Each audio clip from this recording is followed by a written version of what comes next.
औज़ुबिल्लाहिमिनश्शैतानिर्रजीम बिस्मिल्लाहिर्रहमानिर्रहीम। अस्सलाम वालेकुम व्यूअर्स, आज हम मैथ की रिव्यू एक्सरसाइज 1 का क्वेश्चन नंबर 8 की जानब बढ़ रहे हैं। तो पहले हम इसकी रिलेशन देख लेते हैं। The sum of 3 consecutive odd integer is 51। तो मतलब 3 कंसेक्यूटिव ओड इंटीगर्स हैं, उनका सम जो है वो 51 है। हाईलाइट कर मैं कर देता हूँ कि सम है और 3 कंसेक्यूटिव हैं और ऑड है। ये चीज़ें जो जेहन में रखने वाली हैं वो क्या है, 51 है। तो इसका 3 नंबर्स यानी तीनों इंटीगर्स जो हैं वो हमने फाइंड करने हैं। तो अच्छा, यहाँ पे जो चीज़ है, पहली चीज़ तो ये है कि हम लिख लेते हैं सपोज करके कि हमें गिवन नहीं है, तो सपोज कर लेते हैं कि फर्स्ट इंटीगर जो है वो क्या है, एक्स से इक्वल कर लेते हैं। अच्छा, तो जो सेकंड इंटीगर फिर क्या होना चाहिए, यहाँ पे उन्होंने कहा 3 कंसेक्यूटिव और ओड है। इसका मतलब है कि अगला जो है अदद वो x+1 नहीं है, क्योंकि किसी भी अदद और उससे नेक्स्ट ओड जो डिजिट होता है उसके दरमियान फासला 2 का होता है। मसलन पहला डिजिट अगर 5, क्योंकि ओड होते हैं 1 3 5 7 9 वगैरह। तो अब अगर फर्स्ट 5 हम सपोज कर लें तो सेकंड जो होता है वो उसके 2 ऐड करने के बाद आता है, यानी कि 7। तो 5 के बाद 7 आने के लिए 2 डिजिट का डिस्टेंस है। इसका मतलब है फर्स्ट ओड डिजिट जो भी होगा उससे अगला और डिजिट जो है वो 2 प्लस करके आएगा। तो इसके मुताबिक सेकंड इंटीगर जो है वो क्या होगा, x+2।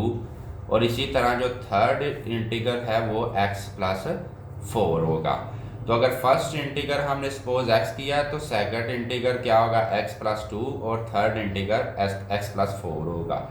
अब हमने ये तीनों इंटीगर्स जो हैं वो निकाल लिए हैं और इनका सम जो है वो क्या है, 51 है। तो हम इनका सम कर लेते हैं, यानी x+x+2 और प्लस x+4, यानी तीनों को अगर हम सम करें तो वो किसके बराबर आता है, 51, जो कि हमें गिवन है। अब इन ब्रैकेट को खोल लेते हैं सोल्यूशन के लिए। तो x+x+2 प्लस x+4, क्योंकि सारे प्लस हैं इस वजह से कोई भी साइन वगैरह चेंज नहीं होगा, तो 51 आ गया। अब हम देखेंगे यहाँ पे x 1 2 और 3x है, तो तीनों को ऐड करके 3x हो गया। और जो सिंपल डिजिट है वो 2 और 4 है, तो प्लस 4 और 2 6 हो जाएगा, is equal 51 as it is आ जाएगा। 3x इज इक्वल 51, ये 6 इधर ऐड हो रहा है, उधर जाके माइनस का 6 हो जाएगा। तो अब 3x इज इक्वल 51 में से 6 निकालें तो 45 होता है। x इज इक्वल 45, ये 3 यहाँ पे मल्टीप्लाई हो रहा है तो इधर आके डिवाइड हो जाएगा, तो x इज इक्वल 15 आ जाएगा, क्योंकि 3 1 ज़ार 3 3 15 ज़ार 45 होता है। तो ये इसका क्वेश्चन नंबर 8 है, बिल्कुल सिंपल सा इसका सोल्यूशन है। आगे हम बढ़ते हैं क्वेश्चन नंबर 9 की जानब। क्वेश्चन नंबर जो 9 है उसमें जो उसकी नरेशन है वो मैं पहले राइट डाउन कर लेता हूँ। Question number 9, Abdullah picked up 96 bar. Abdullah picked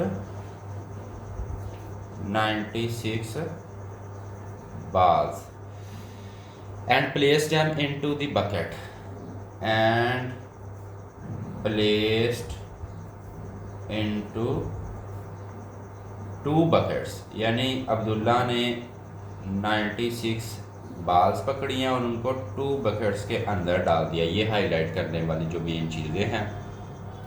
1 bucket has 28 more balls than the other bucket। तो जो 1 बकेट है यानी जो पहली बकेट है वो क्या है, उसके अंदर है हैज़ 28 मोर बाल्स, 28 मोर बाल्स, यानी ये हाईलाइट करने वाली चीज़ होगी कि 28 मोर बाल्स है देन दी अदर।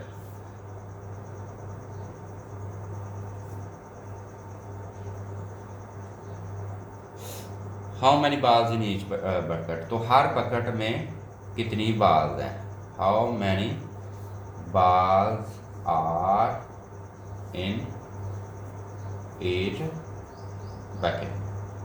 तो मैंने साथ साथ हाईलाइट कर दिया है कि जो चीज़ें जेन माइंड में रखने वाली हैं वो ये हैं कि अब्दुल्ला के पास कितनी बाल्स हैं, 96 बाल्स हैं। उसने उनको पकड़ा है और 2 बकेट्स के अंदर डाल दिया है। अब जो 1 बकेट है, जो पहली बकेट है, उसके अंदर 28 बाल्स ज़्यादा हैं, यानी 28 बाल जो है वो सेकंड जो बकेट है उससे ज़्यादा हैं। तो हर बकेट में कितनी बाल्स है ये हमने फाइंड करना है। तो हम सपोज कर लेते हैं यहाँ पे कि जो फर्स्ट बकेट है उसमें कितनी बाल्स हैं। बाल्स इन फर्स्ट बकेट वो कितनी है, हम सपोज कर लेते हैं इसको x के बराबर, यानी फर्स्ट बकेट में जो बाल्स हैं वो x के इक्वल कर लेते हैं। इसका मतलब है कि ऑटोमेटिकली सेकंड बकेट में कितनी हो गई, x प्लस 28। हमें क्योंकि इन्होंने कंडीशन दी हुई है कि जो सेकंड बकेट है उसमें बाल जो है वो फर्स्ट बकेट से 28 बाल्स एक्स्ट्रा हैं। अब हम देखते हैं कि ये टोटल बकेट बाल्स बन कितनी रही हैं। 96 बाल्स हैं उसके पास। तो अगर x प्लस 28, यानी ये फर्स्ट बकेट की बाल्स हैं और ये सेकंड बकेट की बाल्स हैं, इन दोनों को ऐड किया जाए तो ये किसके बराबर होता है, 96 के इक्वल आ रहा है। तो हम x ये 2x हो जाएंगे प्लस 28 आ जाएगा और इज इक्वल 96 के इक्वल आ रहा है। अब हम इसको आगे इसको मतलब ये 28 है इधर ऐड हो रहा है तो दूसरी तरफ जाके इसको माइनस कर देंगे, जो कि जनरल रूल है कि एक तरफ जो भी चीज़ ऐड हो रही होती है वो दूसरी तरफ जाके माइनस हो जाती है। तो अब हम इसको कैलकुलेटर के ज़रिए भी हम कर सकते हैं कि 96 माइनस 28, तो ये आ जाएगा 68। 2x is equal 68। अब हम नेक्स्ट ये देखिए हमें नज़र आ रहा है 2 इसको मल्टीप्लाई कर रहा है तो दूसरी तरफ जाके ये डिवाइड हो जाएगा। तो 68 को 2 पे डिवाइड करें, 2 3 ज़ार 6 और 2 4 ज़ार 8, आप कैलकुलेटर पे भी कर सकते हैं। तो इसका मतलब ये हुआ जो फर्स्ट बकेट है, यानी जो फर्स्ट बकेट की बाल को हमने x से ज़ाहिर किया था, तो फर्स्ट बकेट की जो बाल्स हैं वो कितनी है 34। अब हमें जो सेकंड कंडीशन जो हमें बताई हुई है कि जो दूसरी बकेट है उसमें 28 मोर बाल्स हैं, तो x प्लस 28 कितना होगा, x हमारा 34 आया तो 34 प्लस 28 आ जाएगा।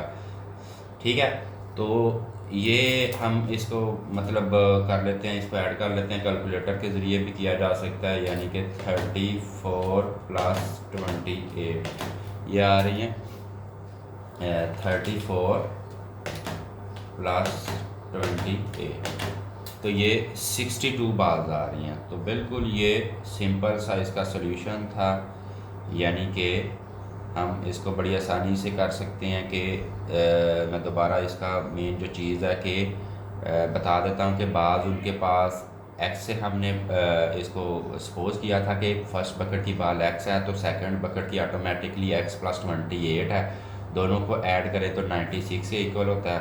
ऑटोमेटिकली आपके पास 34 यानी कि फर्स्ट की आ गई, उसमें आप जो 28 मोर है 34 में 28 ऐड करेंगे तो ये 62 के इक्वल हो जाएगा। बढ़ते हैं जी क्वेश्चन नंबर 10 की जानिब।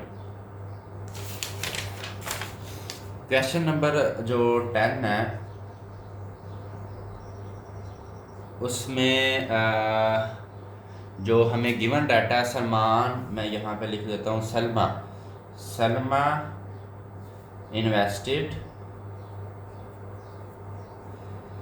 ₹3,50,000 इन बैंक, मतलब कि सलमा ने एक बैंक में जो डिपॉजिट कराया वो कितना है 3,50,000, और इन्होंने क्या कहा विच पेड सिंपल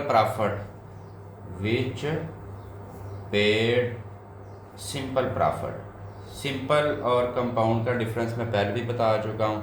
तो तो ये जो इसका रेट क्या है 7/1/4% है। तो मतलब सिंपल का यही है कि हमने पहले में ऐड करके नया नहीं बनाना, तो ये सिंपल ही होता है। और इसका टाइम जो है आफ्टर 2 years, यानी 2 साल बाद क्या हुआ, द रेट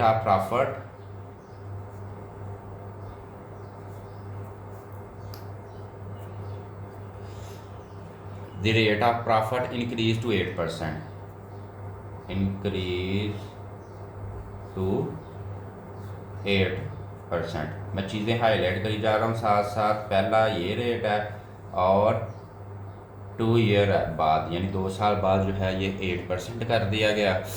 तो find amount she had at the end of 7 year, find amount she had at the end of 7 years। तो ये भी मैं हाईलाइट कर दूँ कि 7 साल बाद हमने देखना है उसके पास कितनी अमाउंट है। तो मैं चीज़ें निकालना चाहता हूँ। पहले तो हमें पता होना चाहिए कि अमाउंट कितनी है, जिसको हम प्रिंसिपल अमाउंट भी कहा जाता है। तो प्रिंसिपल अमाउंट इज़ इक्वल है इसकी 3,50,000। ये इसकी अमाउंट है जो इसके पास थी। इसने इसको बैंक में डिपॉजिट किया है। तो पहले जो रेट था, यानी मैं यहाँ पे लिख देता हूँ, फर्स्ट रेट जो है वो क्या है 7/1/4%। अगर हम इसको सिंपल लिखें तो ये होता है 7.25%, क्योंकि 1/4 का मतलब होता है 0.25, जिस तरह 1/2 का मतलब होता है 0.5, यानी कि 1/2 आधा होता है और 1/4 क्वार्टर के बराबर होता है। तो जो फर्स्ट रेट ये है, और इसके बाद ये कितने टाइम के लिए था, टाइम 2 year के लिए था, क्योंकि 2 साल बाद हम देख रहे हैं कि इसका प्रॉफिट जो है वो इंक्रीज हो गया। तो सेकंड रेट उसके बाद क्या आया, 8% आ गया। अब वो कह रहे हैं कि 7 साल बाद उसके पास कितनी रकम होगी। तो हम पहले तो ये फर्स्ट जो कंडीशन है इसको हल करेंगे, यानी कि जिस तरह हमें पता है कि प्रॉफिट का फार्मूला क्या होता है, principal multiply rate multiply time के इक्वल होता है। तो अगर हम इसको पुट कर दें तो ये होगा प्रिंसिपल यानी कि 3,50,000 मल्टीप्लाई रेट क्या है, फर्स्ट रेट, क्योंकि पहला हम निकाल रहे हैं। तो फर्स्ट रेट है 7.25/100 और टाइम कितना है, ये 2 year के लिए था। तो हम इसको 2 से मल्टीप्लाई कर देंगे। तो अगर मैं इसको कैलकुलेटर आप इस्तेमाल कर सकते हैं, 3,50,000 को हम मल्टीप्लाई करें 7.25 और डिवाइड करेंगे 100 के साथ। अब ये हमारा आ गया, और इसको हम टाइम के साथ मल्टीप्लाई यानी 2 के साथ मल्टीप्लाई करेंगे तो ये आ गया 50,750। तो ये हमारा जो फर्स्ट प्रॉफिट है वो हमारे पास आ गया। ये है हमारा फर्स्ट प्रॉफिट। अब इसके बाद क्या हो रहा है कि रेट जो है वो बैंक चेंज कर रहा है, यानी 8% पे चला गया। अब इसका हम सेकंड जो प्रॉफिट है वो भी निकाल लेंगे। तो सेकंड जो प्रॉफिट है वो क्या होगा, अमाउंट कितनी है 3,50,000, उसी फार्मूला के मुताबिक यानी principal multiply rate multiply time 3,50,000। अब रेट क्या है 8%, क्योंकि जो सेकंड रेट है मैंने यहाँ भी निकाला हुआ, ये लिखा हुआ जो सेकंड रेट है वो 8% है।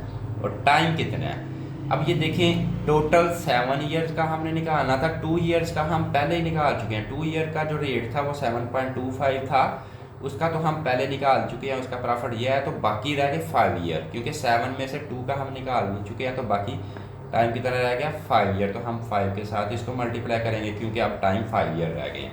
तो अगर हम इसका कैलकुलेटर पे सोल्व करें तो 3,50,000 मल्टीप्लाई 8 डिवाइड बाय 100 और मल्टीप्लाई 5 के साथ करेंगे तो ये आ जाएगा 1,40,000।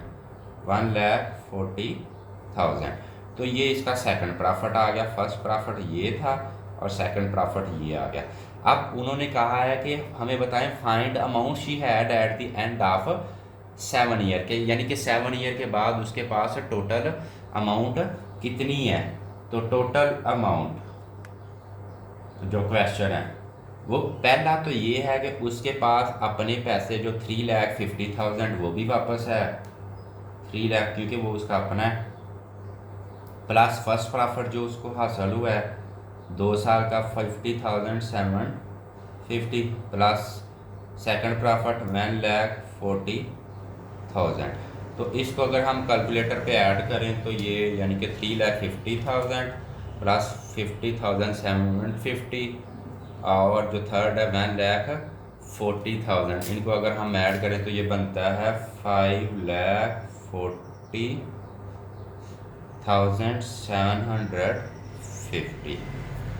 यानी इन तीनों को अगर हम ऐड करेंगे तो ये इसकी वैल्यू आ जाएगी। ये टोटल अमाउंट है जो सलमा के पास एंड पे है।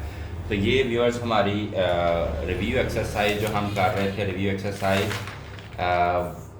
1 और इसके क्वेश्चन नंबर 8, 9 और 10 को हमने यहाँ पे हल किया। उम्मीद है कि आपको ये समझ आ गई होगी। तो चैनल की प्रमोशन के लिए लाइक और सब्सक्राइब करें। जज़ाकल्लाहु खैर।